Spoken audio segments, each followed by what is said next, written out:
All right, welcome everyone. Today we have Sunita with us, and Sunita is going to share her wisdom about Patanjali Yoga Sutras with us. Some of you have already attended what a fabulous teacher she is, and the rest of us will get a glimpse today. We'll be sharing her information, so if you want to join any of her other courses, or if he or she will be offering sometimes more, so look out for that.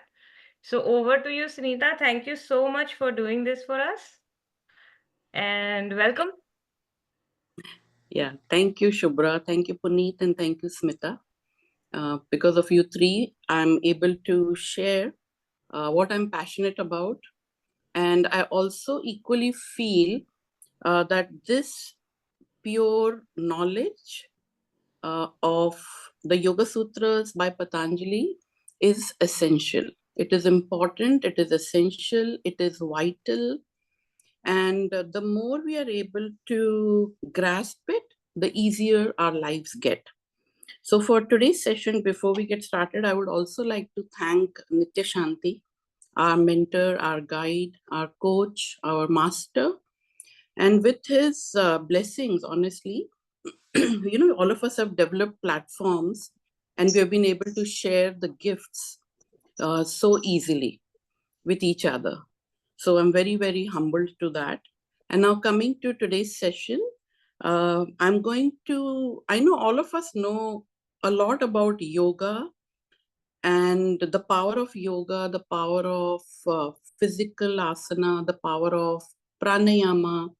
But I would like to today share some more light on yoga is not just asana and pranayama. In today's world, we are all used to seeing yoga as just practicing on a mat and then doing pranayamas whenever in the morning or at night. But that's not what it is all about. So during my learnings for becoming a licensed teacher, I came across 25 hours of study of the Yoga Sutras by Patanjali, uh, which was uh, which was a part of the curriculum. And once I learned that, I knew that this was the deep study that integrated me into the eightfold path. So today I'm going to introduce to the new ones and reintroduce to anybody or everyone maybe who have already been familiar with yoga. So in a way, I would like to also give a very simple definition for yoga. Yoga means being present, being united, being in a state of communion, being in a state of, uh, you can say, emptiness, being in a state of integration, being in a state of abundance. So that's actually the definition of yoga. And with that comes along the eightfold path which Sage Patanjali actually devised, designed, originated for all of us. And I'm going to share a few charts now so that we can look at those charts and understand what this study is all about. So give me just a second.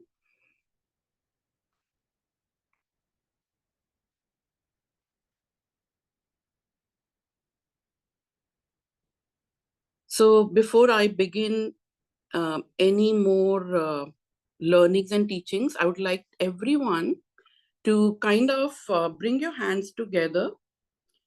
This is a picture of Sage Patanjali, and this is a prayer to Sage Patanjali, which says, "To the noblest of sages, Patanjali, who gave us yoga for serenity of mind, grammar for purity of speech, and medicine for the perfection of the body, I salute."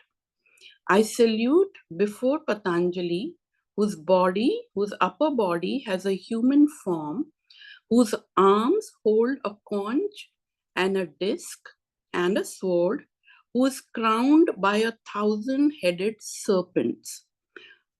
O incarnation of Adishesha, my humble salutations to thee. So Sage Patanjali is definitely the originator of the Yoga Sutras. And on your next chart, you can see the Yoga Sutras are divided into 4 chapters: Samadhi Pada, Sadhana Pada, Vibhuti Pada, and Kaivalya Pada. Pada meaning lesson or chapter, and Sutra. So Sutra, if I were to translate it for a common language, it would be aphorism, meaning they are condensed sentences. They are one-liners, and the reason they were very condensed was so that they could be memorized. The shorter they are, the easier they are to memorize. So the very first chapter, 51 sutras, second chapter has 55, third chapter has 56, and the fourth chapter, which is Kaivalya Pada, has 34 sutras. Now coming to the first chapter, which is, since we are just doing an introduction today, so the introduction to Samadhi Pada reads, in Sanskrit, the word Pada means a chapter. Samadhi Pada is therefore the first of 4 chapters in the Yoga Sutra, the one that sets you off on a path of enlightenment through the art of meditation. Samadhi Pad contains 51, and then it further goes on to say that through Abhyasa, which is study, through Swadhyaya, which is self-study, and through Vairagya, which is detachment, we are able to introduce ourselves to the unification or to the oneness that actually we already are. It is just a form of enabling. Then the second one is Sadhana Pada. So, okay, before I go to the second one, I would like to give one sutra from Samadhi Pada, which is the core, which is the heart of all the sutra study. And it is, every one of you may be very familiar also with it.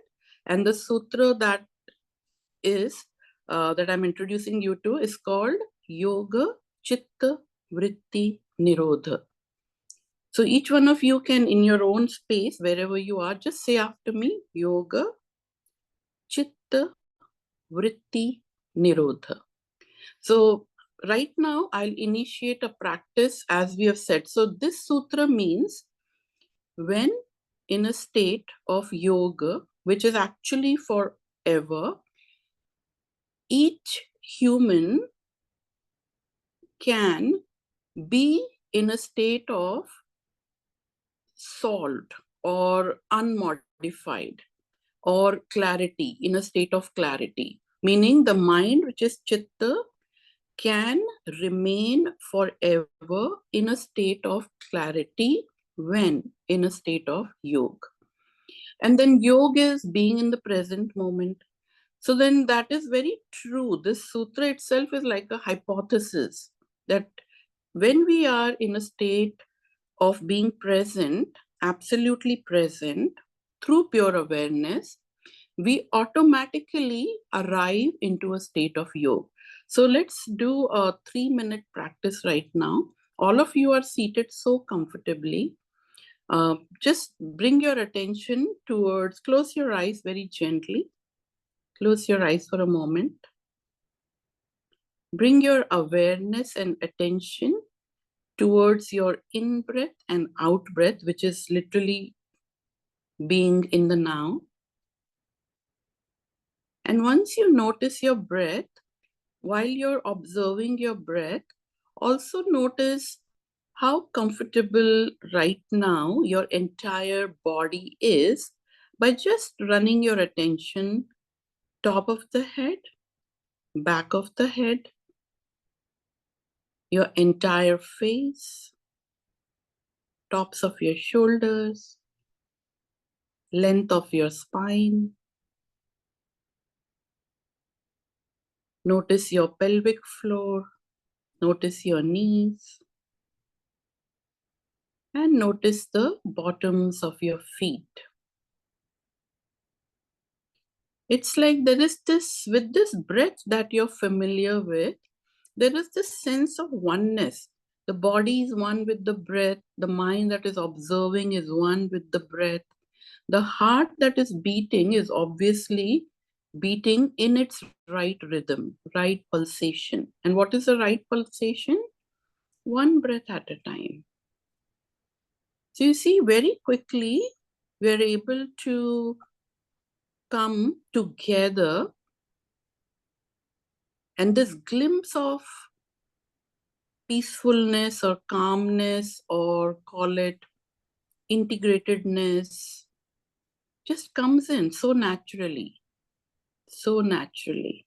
So now take another 30 seconds and sit in full silence or pure silence.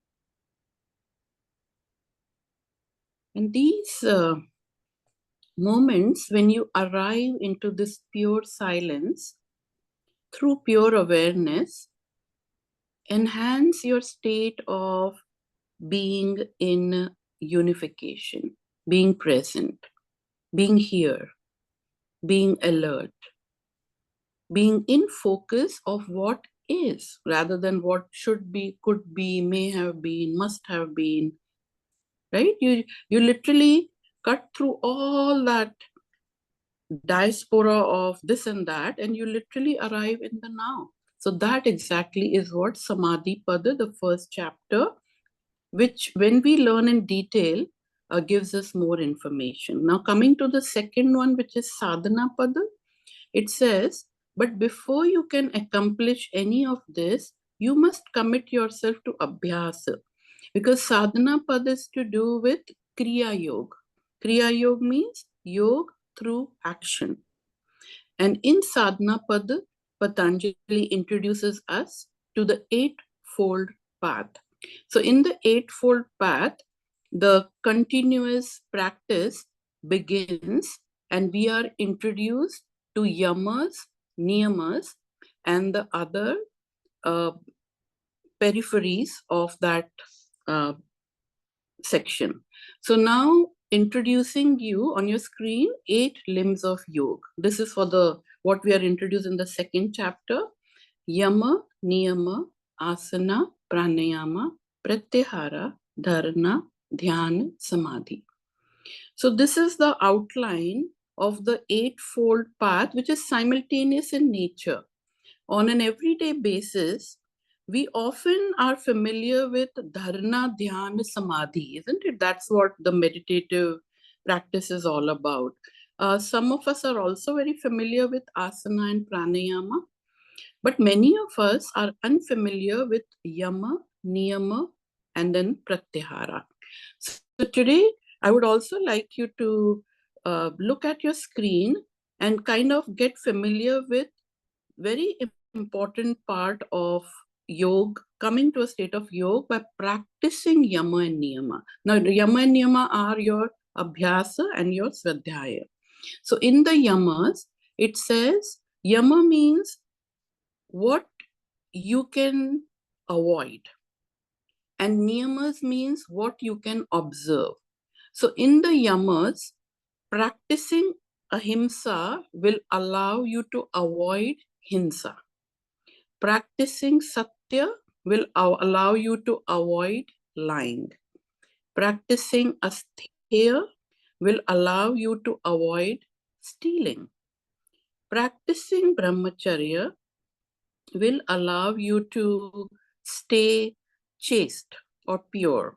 Not pure in the sense that you have to be a celibate, but pure in the sense that you do things through the right mind, through the right heart, through the right action.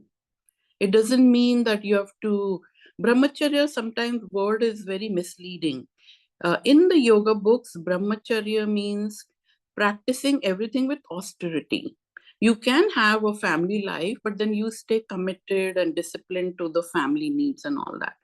And then comes aparigraha. So practicing aparigraha allows you to avoid hoarding or plagiarism or those kinds of things. So these are elaborated quite at large in the study books, and there are books on just yamas and there are books on niyamas as well. But for today, since we are just doing an introduction, ahimsa, satya, astheya, brahmacharya, aparigraha. So these are like our essential practices that we can offer to ourselves in a daily basis. For example, if we were to interact right now, so the interactive practice would right now be, if I invite you to think in your head, if there was any violent thought or feeling towards maybe something or someone, right now, could you lower it down? Could you see it from a non-violent perspective? Quite often we are angered in life too easily, too soon. And when we are angered, we literally go the opposite way. Like we want to go into a state of maybe being rude, maybe being careless, maybe being in a state of riot. Sometimes we literally go in a state of riot. So what if right now you could simply even accept that towards yourself, you can be absolutely non-harming. Now what will happen is, the good part is, the moment you decide that I want to become non-harming towards myself, now that will automatically radiate out of you, because harmfulness begins with you. We think that the other person may never know what I'm thinking about that person, but if it is a harmful thought, that person never even needs to know, because we are already being affected by it. So yamas are a very intensified practice areas in the study of yoga in the 8 limb, and hence they actually come as first and second. And the niyamas on the other side are the observances, which are in your daily discipline, in your daily routine. How can you practice Socha, which is cleanliness, Santosha, which is contentment, Tapas, which is perseverance or something called Aishwarya, Swadhyaya, which is self-study, and Ishwar Pranidhana, which is taking responsibility of cultivating faith, cultivating pure faith in life, in the total larger intelligence.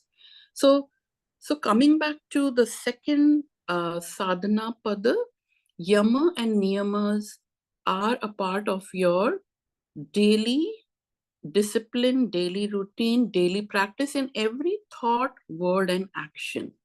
Yeah, in total thought, word, and action.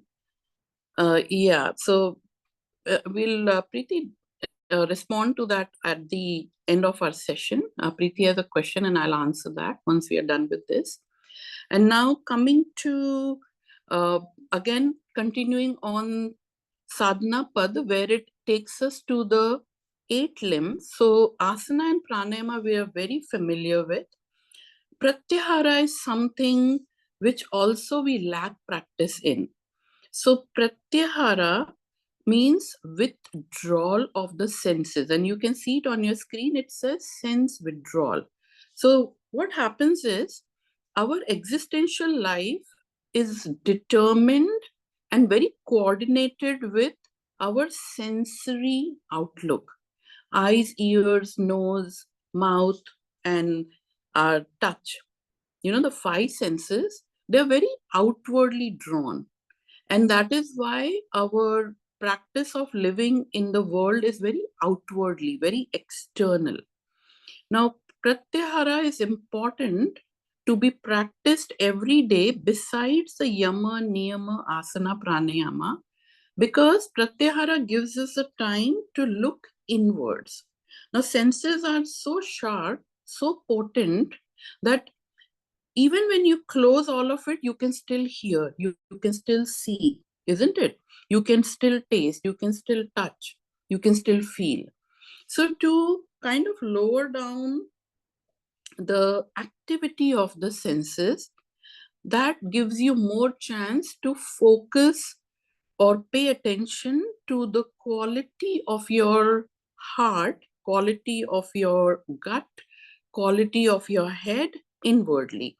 So one of the practice that we can do right now in Pratyahara is take both your hands with first two fingers, gently place them on your eyes. Your ring finger, place it under your nose. Your little finger, the littlest finger, place it around your uh, mouth, you can say under, and then the thumbs kind of place them on your ears, like literally kind of closing the ears. And once you do this, you literally kind of are doing like a shut off, like shutting off the senses from the external. And now when you take a deep breath, you will connect to the deep breath very easily and continuously. So let's practice for a minute. Take a deep breath in.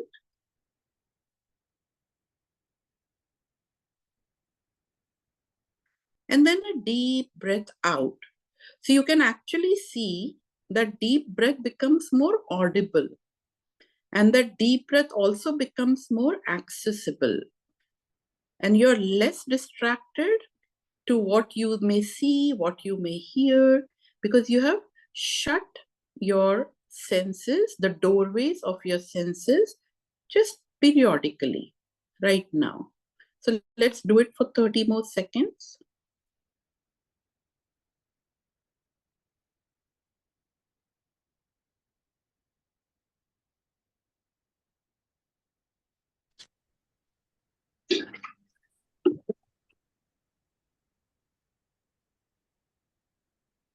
And very gently release.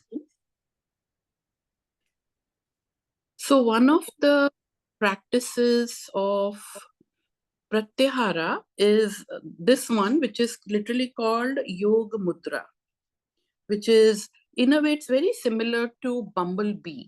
In Bumblebee, the difference is we make a sound, right? We make a sound, but because uh, we are practicing withdrawal, sound is also in a way connecting us to the real world, to the external world. So that is the three things that I wanted to highlight today from our second pada, which is sadhana pada. And then comes Vibhuti Pada, which is the third chapter. So Vibhuti Pada is a chapter on rewards, or it is a chapter on superpowers. So when you practice the first chapter, which is Samadhi Pada, which is to do with transcendence, which is to do with mindfulness, which is to do with being present, which is to do with continuous awareness, that, and then the second chapter, Sadhana Pad, which is to do with the practice itself of the physical, that together makes your practice, your life, your daily living more rewarding. And those rewards are what are described in Vibhuti Pada, which means that you start noticing the rewards. But then in Vibhuti Pada, it says Vibhuti Pad brings you another step closer to the promised unity and teaches you how to improve your results and harness the power achieved in the process. It is also about empowering your mind. So this third chapter focuses on the last two limbs of yoga, the first of which is dhyana, which is mindful meditation or contemplation, and the eighth and the last, which is samadhi. And they're both interpreted as, when you're sitting in meditation, since you are aligning to the present moment, you care the least about any of the rewards that can again make you caught up in the mind. Because in a way, the rewards that we talk about in Vibhuti Pada are like the spiritual materialism. It's like the I has actually capitalized itself into, now I have more power, I understand more, I'm different from other people, I'm better in every which way. So it's like the small I has capitalized itself into a big I. It's like the small ego has actually grown even more bigger. Instead of shrinking, it has grown even more. So in Vibhuti Pada, we are asked to bypass the superpowers. The superpowers are very visible, they're very accessible, but then they take you up in the opposite direction. The path of yoga takes us into liberation, but vibhuti, the superpowers, take us back into being caught up, being wanting in a desirous state. So the practice, of course, is meditation, which again we'll do just towards the end of our session. And then comes the last or the fourth chapter in the Yoga Sutras of Patanjali, which is Kaivalya Pada. So Kaivalya word itself means indivisible, lack, non-duality. Up until when our mind is active, when our mind is playing its own game, we often live in a state of duality. And all of us, I'm sure, are very familiar with duality through Nitya's sessions and Nitya's teachings, where duality is cause and effect, duality is limitedness, duality is tangibility. And what we are learning and what we have already learned and what we are already aware of is we also have the essential self. So existential self is Prakriti, essential self is the Purusha. So too often, if we are caught up in Prakriti, we live in a sense of duality because Prakriti gives us too many modifications. And sometimes we get caught up in those modifications and then we see ourselves as the modification. But then, like we sometime back, we just learned Yoga Chitta Vritti Nirodha. Vritti word means modification. So when in a state of yoga, which is absolutely possible in our daily lives as a householder, we often arrive at being in a state of kaivalya. Kaivalya is not for the few, or for the yogis, or for the scholars, or for guides, or is it for people who have renunciated family lives, or people who have isolated themselves from communities, from societies? That's absolutely not true. In fact, Kaivalya Pada is very easily approachable while in Grahasth ashram, because Grahasth ashram is the most difficult place and also where we will get a chance to live through every obstacle of life, and each one of us will swear by it. Living in a family life, living in communities, living in societies gives us every single day an opportunity to practice, because the goal of our life is to have fun. The purpose of life is to be free, isn't it?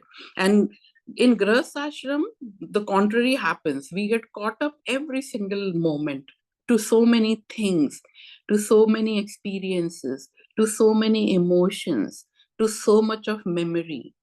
So in a way, living in a Grahasth ashram is the quickest way to practice and come into a state of unison. But that practice is important. So practicing the Eightfold Path, learning the Yoga Sutras of Patanjali, and then of course doing the physical part of interrogation, investigation, reflection, contemplation, and meditation. So all these together in a disciplined manner. So Patanjali's Yoga Sutras are very methodical, very systematic, very comprehensive and detailed. So it does require your attention.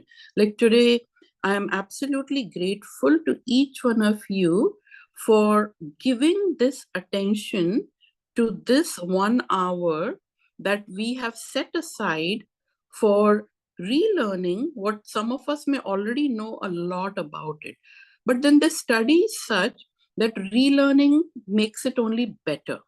This reminder is the one that is very helpful, that helps you reset, that helps you rewire, that helps you understand the changeless and the changing, that helps you reinvent yourself while living in the dimension of Prakriti and managing Prakriti through the knowledge of Purusha.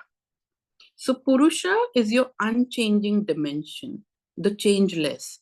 So when you step away from the change and see yourself from the changeless, you are very better, or you become very good at managing yourself. Quite often, we reintroduce ourselves while we are in the storm of change. While we are within the storm, it is very difficult to save ourselves while in the storm. So, Kaivalya Pada, or the last chapter, it reflects back on what is achieved by one's mind, thus preparing you for the complete and utter liberation, which is moksha. It is the last stage of yoga and the grand finale of the sutras. So, in Kaivalya Pada, we are also introduced to the four aims of the soul. So, see, the word Purusha has an extension to it, which is called Purushartha. So Purusha means the seer, the soul, the Atma, or the constant, the unchanging. And then Purusharth means you can be that unseen seer, constant, unchanging, everlasting, ever flowing, ever existing, timeless, when you learn and practice the four aims of the soul. Now, what are the four aims of the soul? Dharma, Artha, Kama, and Moksha. So on your screen, you can see Purusharth means for the purpose of the soul, which is your essential self, which is non-dual. And Dharma means Swadharma. Quite often we confuse Dharma to religion. We often confuse Dharma to being dutiful. Being dutiful towards yourself is what actual dharma is, pure dharma is. Once you're dutiful towards yourself, you will automatically be dutiful towards anything outside of you. But what happens is we are misinformed about dharma for a very long time, and we have never paid enough attention to our well-being, and we have often tried to pay attention to well-being of everything outside of us. It doesn't work that way. It doesn't work 100%. So the very first pillar or foundational pillar or aim is dharma, duty towards yourself. Be responsible towards yourself. Be non-hurtful towards yourself. And those yamas and niyamas come in this now. Second is artha. So when you become dutiful towards yourself, responsible for yourself, you're very alert of not mistaking right and wrong. You know, many people we see who say, I'm indecisive. I don't know what's right for me right now and what's wrong for me. We often see people using that language. When you practice for dharma, quite often there is certainty. There is certainty. I know this, that intuitive intelligence kicks in. And then you can actually feel it and you can say it. I know what is necessary right now, because you are in a state of discriminative mind. And when you're in a state of discriminative mind, you use viveka for solutions. You don't use intelligence. The intuitive intelligence is actually a state of viveka, which is a state of wisdom. So then artha meaning, when you live life in a state of wisdom, your life already feels very fulfilled. The wealth word here means abundance. You're already in a state of abundance. So dharma, artha, next comes kama. Now kama means pure creativity for yourself. Quite often, the karma that we have exposed ourselves to is only what money can buy can make me happy. Or only when I get that, I can be happy. It's like acquired happiness. But karma here means pure happiness. You don't have to have a reason or an excuse to be happy, or you don't even need a Sunday to be happy. How about each day is a happy day? So for that higher knowledge, that pure knowledge has to come in. You have to become insightful about it. So karma is that. And the last one is moksha. So moksha means absolute detachment while practicing dharma, while practicing artha, while practicing kama.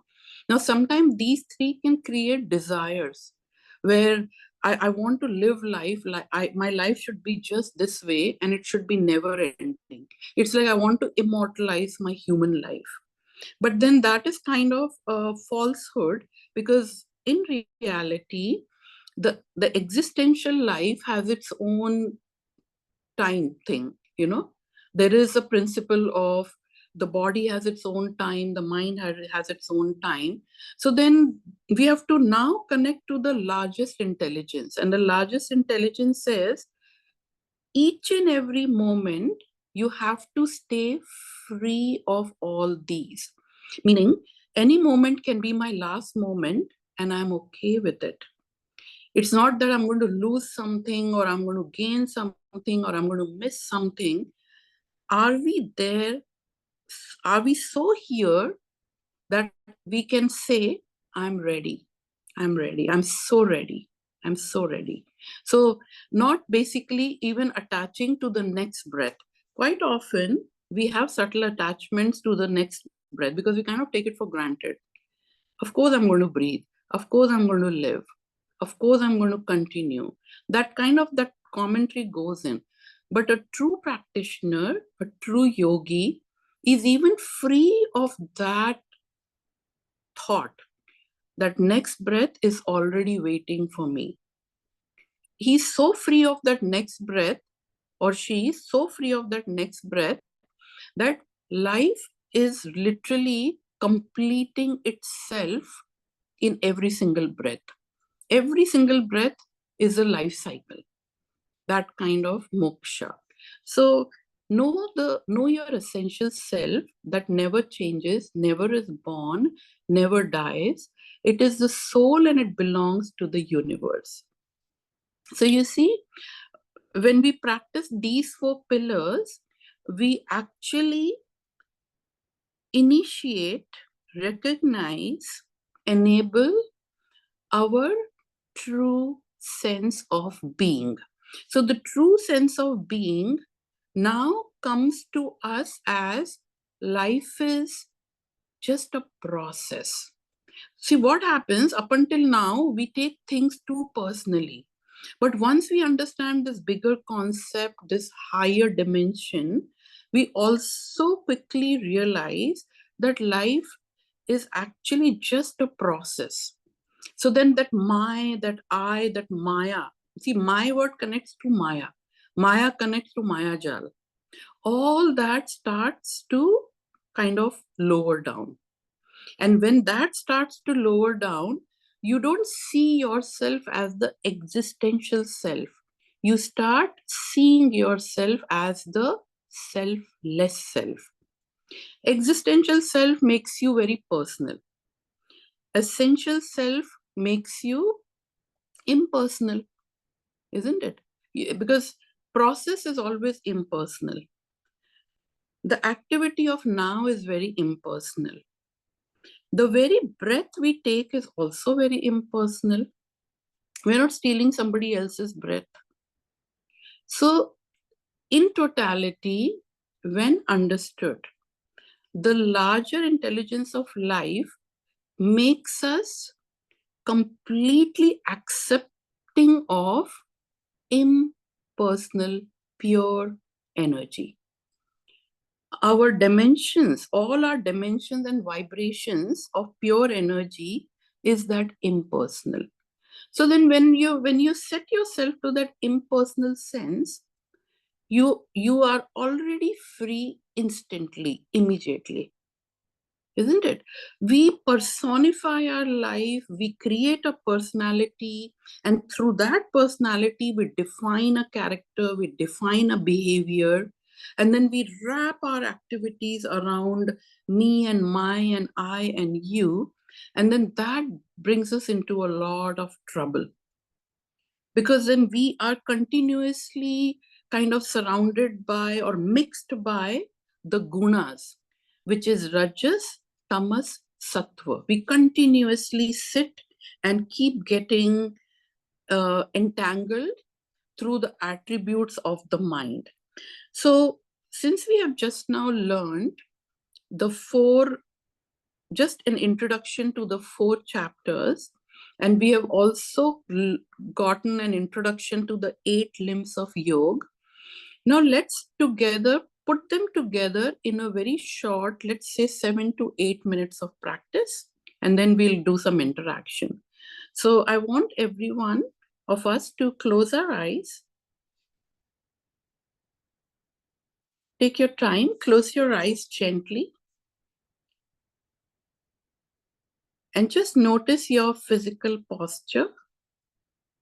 So top of the head, tops of the shoulders, length of your spine, both your hips, both your knees, both your ankles, soles of your feet. Just bring yourself together right now. This is a very auspicious, pure moment. This is now in totality, and we all are a part of this moment, which is now. So we are all at this very moment able to recognize that there is this rhythm of now, there is this pulse of now, there is this silence of now, and there is this dimension of now which is very impersonal. So can you for few moments enjoy this non-interfering sense of observation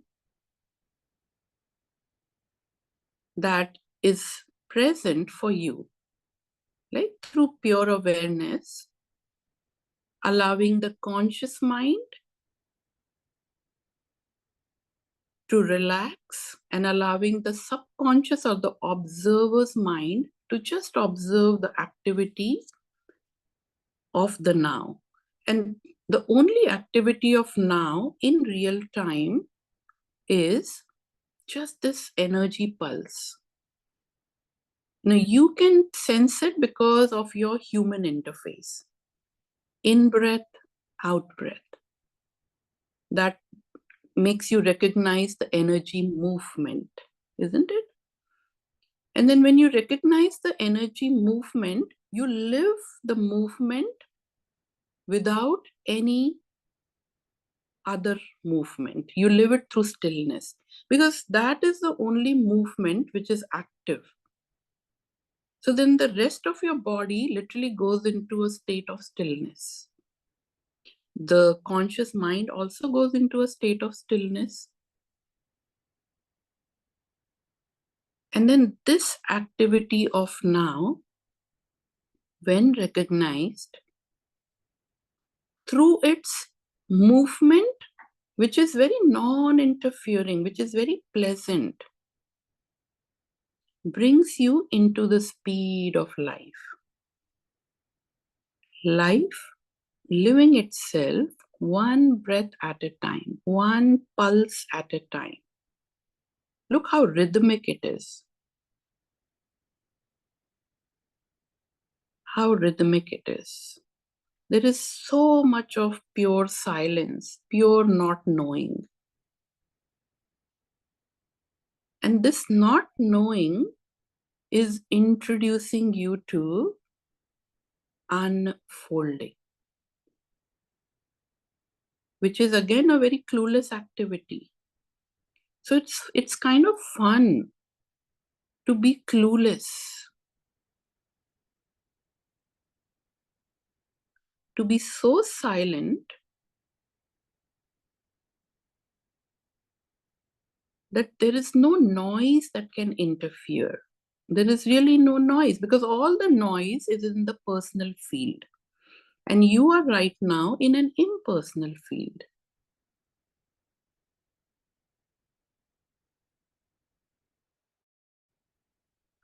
And this impersonal field is very insightful.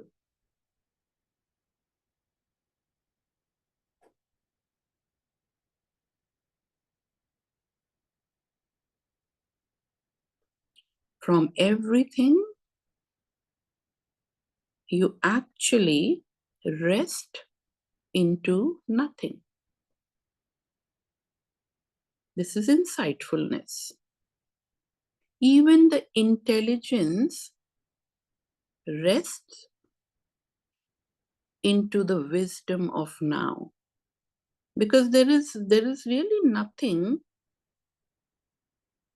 from the past that you can carry. So in the present moment, if anything you can taste through wisdom is nothingness, newness. So you can easily develop, cultivate like a beginner's mind, a new mind. Through this alchemy, through this integration. In the Yoga Sutras, it's called Samayama. Pure integration, pure awareness. Leads you and leans you into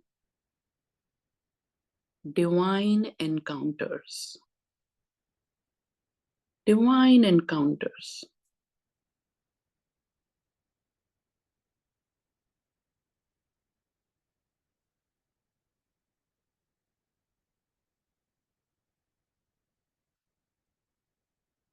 Where dissolving happens by itself.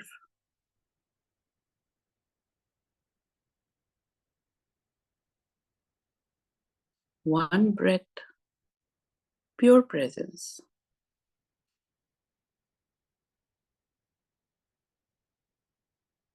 Introduces you to everlasting oneness.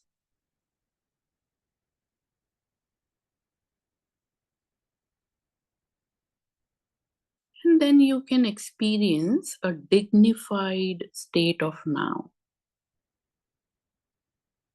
Very dignified.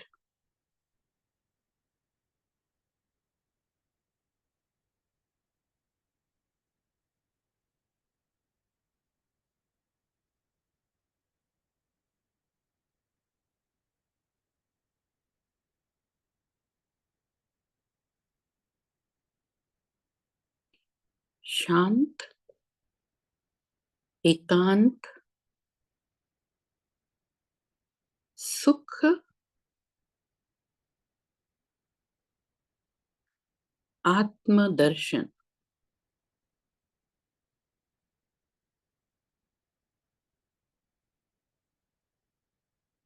Pure silence, pure stillness, pure contentment leads to viveka, pure wisdom.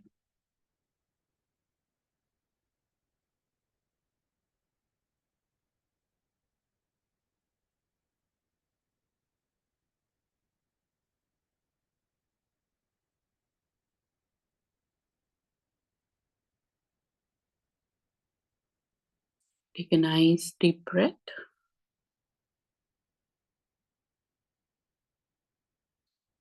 And whenever you're ready, you can open your eyes, come back to the room.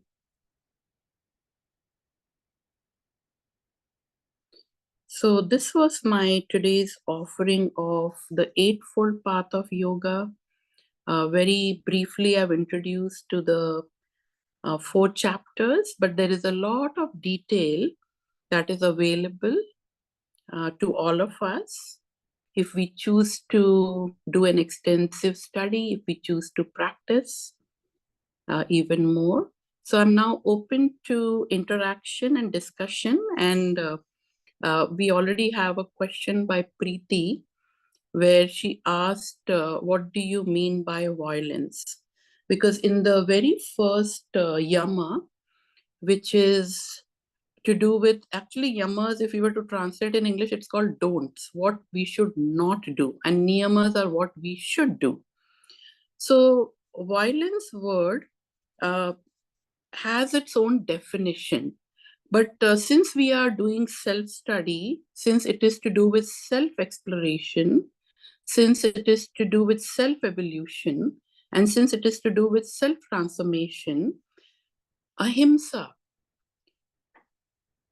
is considered as pure and powerful to take away the emotional or the physical or the mental overhaul that hinsa can create.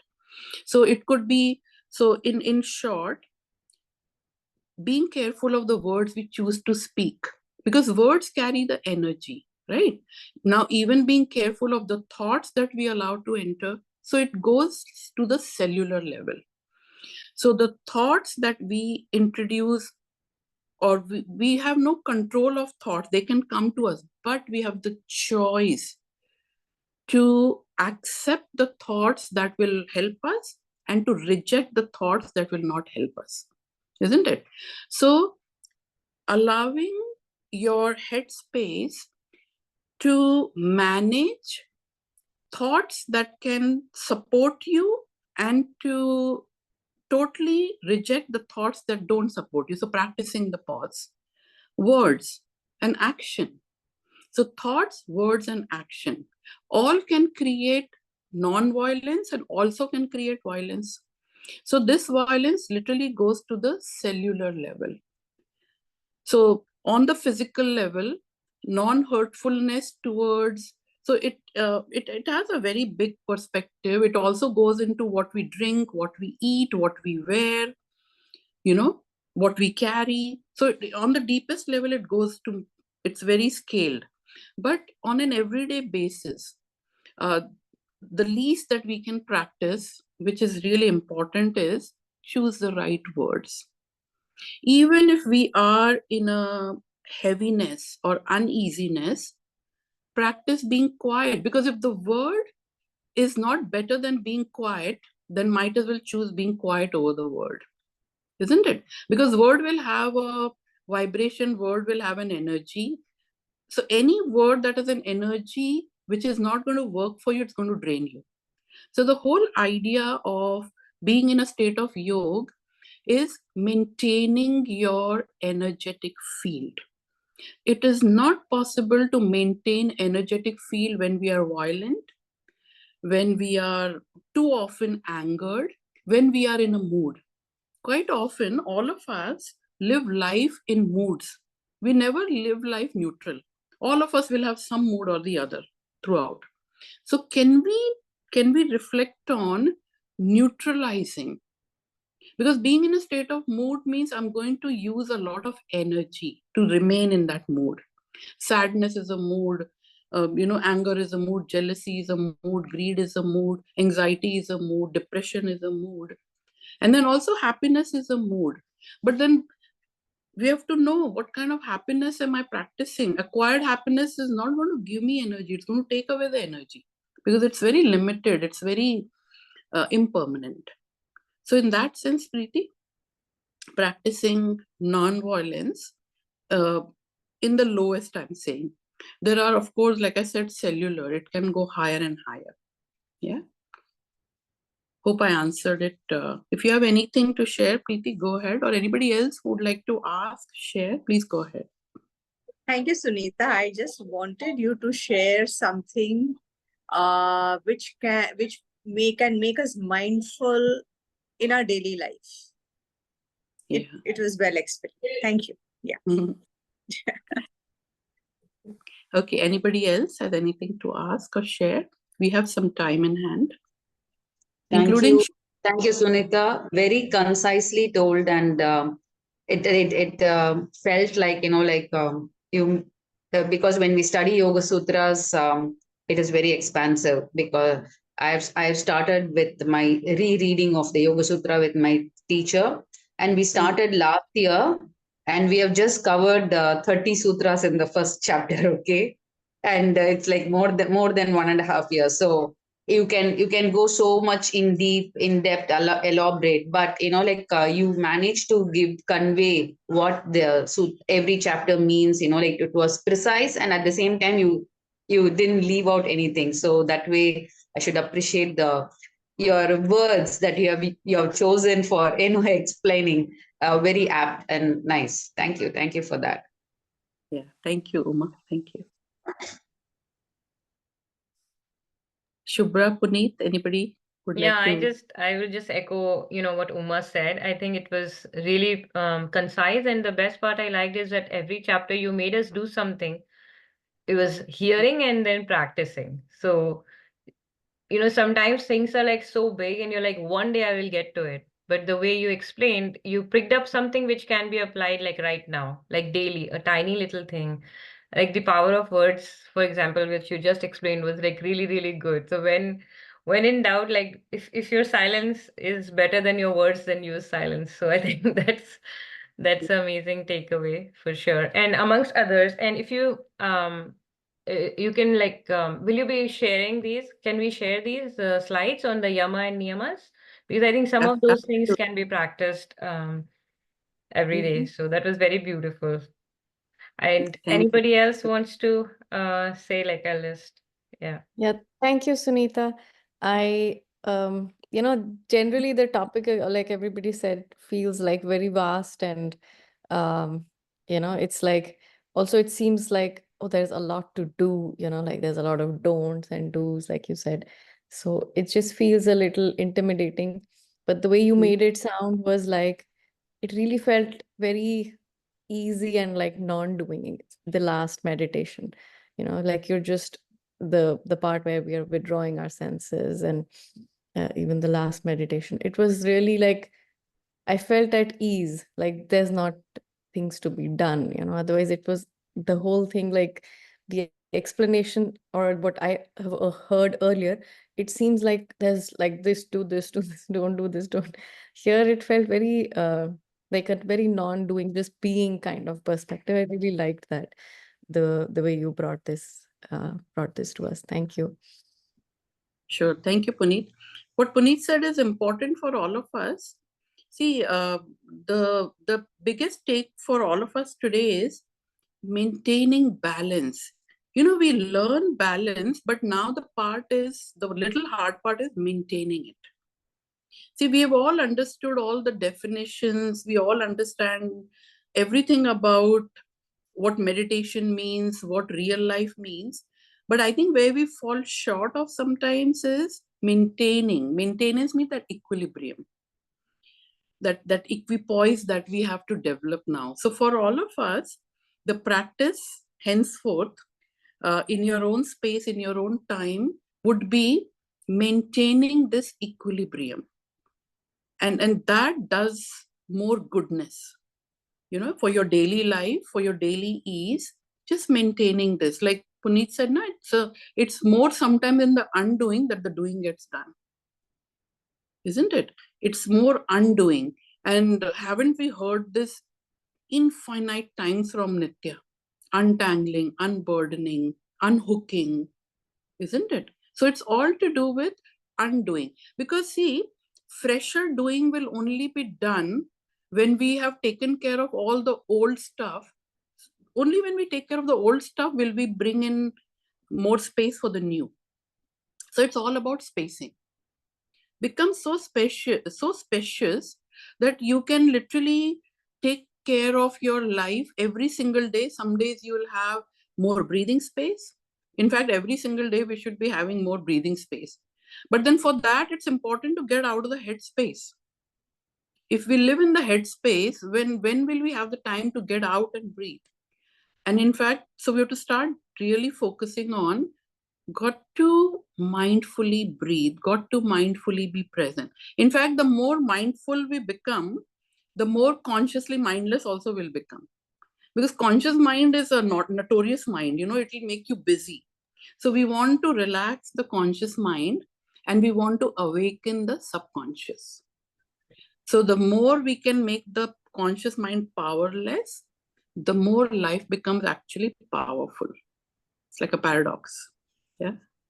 So yeah, thank you everyone for Just pitching. one more thing about the third chapter where you said the Vibhuti, where you said we can get the powers and then but we don't really want to go there, because it can again put you in that bypass mode. Can you speak a little bit more to can we have some powers, like you said, like the intuitive, the wisdom, or how do we access that? I know it's probably a really large topic, but No, that's a good point, Puneet. So the superpowers that we cannot manage, like for example, just this ego, when used through for arrogance or in arrogance, makes life unmanageable, isn't it? So superpower could be when you are Rajasic, you become even more Rajasic. And Rajasic is already like a hyperactive mind. So if you make a hyperactive mind more hyper, this mind is going to have hundreds of minds of its own. It is so hard to manage one mind. Now, if a mind has a mind of its own, the game is going to end very soon. So superpowers, what it does, it literally, for that, I'll have to kind of little bit introduce you to something called kleshas. Kleshas are the root obstacles. Quite often, all of us live through root obstacles, and one of the root obstacles, which is primary, is called avidya, which is self-ignorance. So suppose if you are ignorant that I always behave from my Rajasic nature, this will keep you in trouble for longer than it will free you from trouble. Because what is the tendency of being in Rajasic nature? More anger, more hyperactivity, more restlessness, more speed. It's like, but then what that does, you don't match the speed of life, you match the speed of your mind. So you'll have like a chaser's mind. Your mind will chase you places, chase you goals, will make you do ultra planning, will make you have too many goals. So in a way, when these attributes or these powers multiply, the ego goes into becoming superior ego or spiritual ego. The desires, in fact, become spiritual desires. First, you may have physical desires, now they become spiritual desires. So in that sense, in Vibhuti Pada, what happens is, instead of you choosing to become humble, you become more kind of, you can say, powered or arrogance. In a way, the power I'm trying to use is becoming a little more arrogant. So we instead step out of humility and we come into a state of pride. It's like, when you know something too well, when you feel you're skilled, there is a shadow of pride around it. It's like, it's like that crown that we carry, which is invisible crown. It's like, I have this invisible crown. It kind of makes you feel proud to have it. Proud and pride are the same thing. So Vibhuti Pada is the most important chapter, actually. So in Vibhuti Pada, Patanjali has asked to withdraw that practice pratyahara, what we practiced in our one of the things today.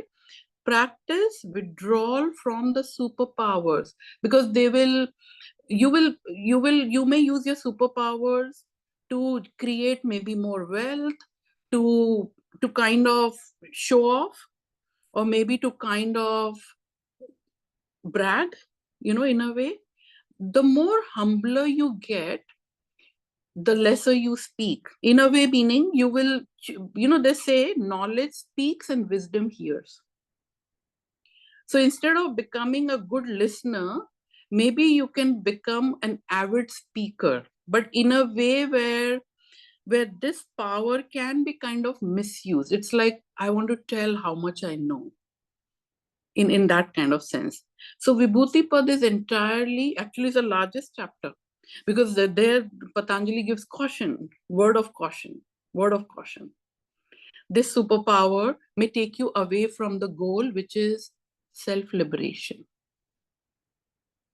The goal is to liberate from the self. Which self? Limited self. Vibhuti superpower, if not taken, will take you further. But superpower, if you hold it back, it will take you into the I mode. It's like, I'm here, I'm doing this, I like that, that kind of thing. So in that sense. Yeah, thank you. Sure. Wow. Okay, anybody? We will probably need more sessions. Just Puneet asked one question and you opened up so much. Yeah. It is, yeah. But I think what I really, really liked about your the way you talking is that you bring it into practice. You're not making it something impossible that we will just study and then just take away. Maybe, everybody will like maybe whatever I think there were many takeaways today. So if in the interactive group, we can just mention a few takeaways that we can take from this session today. We'll be sharing the slides that you shared. So at least there'll be some reference point because I think there's a lot in the Yama and Niyamas. And Absolutely. what can we take Absolutely. forward from this session? That would be, I think, that'll be a gift to all of us. Sure, Shubhra.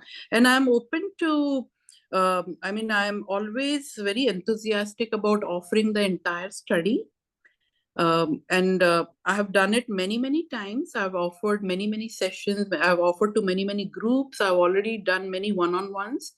And some of us are here who have literally given testimonials, and Manisha is one of them. And of course, Preeti, we are all part of those groups where we have learned. So there are confessions and testimonials that, and of course, Uma is also learning all this. So these studies, these are pure studies. This is pure knowledge. This has nothing to do with career making and those kind of things where we focus too much on. This is to do with life skill. Like, this is so important. It is life giving. It is not life taking. It's life giving. So yeah, I would definitely encourage if from your side, if there is more like a group we can make, and I can Yes. absolutely time and offer We can take a poll one-on. those who all are interested, and we can Yeah, definitely get yeah. back on that because I think this was really quite a lot of eye-opening things. Because as you said, we are familiar with the pranayama and we are familiar with the asanas, but to bring everything together and then woven in the tapestry of life is really that's a wholesome thing. So thank you so much for sharing this today with us, and your valuable time. And are you on the interactive group, Sunita? So people can reach out to you if they have any questions, because some of us will be, we'll be sharing the recording, so some people will be watching because the time doesn't suit to attend I'll live. check. If I'm not, I'll add. I'll come Yes, in. I'll okay. join. That will be wonderful. So next week we I'll have Uma, who is on the call with us right now, and she is a pranayama teacher. And Sunita was just before we started recording was sharing how wonderful Uma teaches pranayama. So we are very lucky to have all of you to share all your wonderful gifts. So I'm going to highlight Uma. Uma. So Thank you. I can I also say something about Sunita? Like Oh and yes, Sujay. sure. Go So ahead. I have attended her just recently. She finished it, the Yoga Who's Sutras. Sujay? I am Is this Sujay. Sujay? My video is not on. Okay. Oh, So okay. so I found it very useful. Actually, it gives a lot of daily. I mean, how to live life, be with the breath and concentrate on the breath, and also the how to deal with situations. So I felt Sunita was a very nice teacher. I recommend if you can conduct I mean with a group a course with Sunita, it'll be I would like to join again. It'll be nice. Thank you. Thank you so much. Thank you. That's wonderful, Sujay. Thank you so much. We all felt the Just same way. yeah, Yeah, just want yeah. to add. I think you didn't mention, but Sunita has a lot of her talks on SoundCloud. If since you didn't Yeah. mention, yeah, if people want to Yeah. Thank you. access. Thank you. So I'm going to actually, Shubhra, I'll share, I have created audios from my past sessions. So I also conduct 30-minute meditation sessions thrice a week, which are for free. And I'll share I have so many, I call them dhyana practices. So I have so many of them recorded. I'll share that with you. You can feel free to listen Definitely. to share them. Yeah. Yes, we Okay. can share it in the broader group so more and more people will benefit. That's such a nice thing. Thank you so much, Sunita. Sure. Thank you. Thank you. So we'll be sharing the Shubhra. SoundCloud and we'll be sharing links. And then if you want to go into deeper courses, you can get in touch with her. So thank you, Sunita, so much for Thank you again. giving Thank all you, your everyone. wonderful, time and sharing your knowledge. Uma, would you like to say a few words? We have Uma next week. I was late in sharing the calendar, so I'm just updating now, but I'll be sharing it soon. We have everything Okay. lined up, guys, so please keep coming, every Sunday. There'll be something for you. Uma, over to you. So, what I would like to emphasize on the fact that, please bring your awareness back to your breath, which we have taken for granted from the time we were born. Okay, so that has been my goal, and I would say, for taking a pranayama as a separate class. Okay, because as when we get trained to become a teacher training a program in yoga, asana, and everything, generally we or normally go into asana practice, because that's easy to teach, and to go ahead, and and everybody was like, oh, I would like to do headstand, I want to do this, I want to do chakrasana. They're fascinated by the asanas, but to get there, okay, to even do a hand going up and coming down, we will not be able to do it without the breath that is at the back of everything. So many people are not aware of this breath and what this breath is doing for them. So that is why I actually started this pranayama practice. I think it happened during the COVID times. Many of my friends were like, we are stuck in the home and the whole family is here. Husband is not going out, children are not going out, and we don't know what to do. Can you help us with, some calming practice? And that's how my pranayama session started. And touch wood, it's been 4 years, and many people are with me still. They've been practicing with me for the past 4 years, and I am very grateful for such an opportunity that came to me, and I was able to use it also. And this is where I'm this, and recently started giving some free sessions every first Sunday of the month, every month first Sunday, like that. So more people can learn what they can do with their breath. How is their breath? How can I understand my breath? What can I do with my breath? How it will help me to do what? There's so many things that your breath can do. So, Wonderful. That's so we are looking forward to learning all of that from you next week. So yes. same time, everybody tune in and thank you so much. We are a little bit over time, but we really appreciate everybody staying back. Thank you so Thank much. So we'll see you thank next week. We'll be sharing the recording of this wonderful session by Sunita. Thank you once Thank again, thank Sunita. thank you. We really, Thank really benefited from your session a lot. So you. thanks so much. Thank you. Thank you. thank you. Bye, See you everyone. all. See you Bye. all. Bye-bye. Bye-bye. Bye.